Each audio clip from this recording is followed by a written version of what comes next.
পালাপার। তুই ছাড়া না এমন বাঁচে, তুই ছাড়া বল কে আর আছে, আয় চলে আয় আমার কাছে আয়।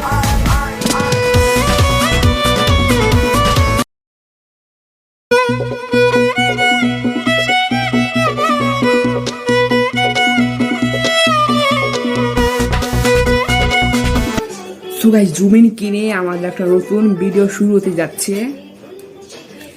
তো খুব শীঘ্রই আসছে ভিডিওটি। তো সবাই চ্যানেল সাবস্ক্রাইব করে দাও, লাইক করে দাও এবং রোজ যারা ভিডিও থেকে থাকো অ্যান্ড লাইক সাবস্ক্রাইব করছি, লাইক সাবস্ক্রাইব করো ভিডিওটা ভালো লাগলে। আর এর হচ্ছে কার্টুন একটি দৃশ্য, কাল্পনিক দৃশ্য। তো বাই, আবার দেখা হবে নতুন ভিডিওতে।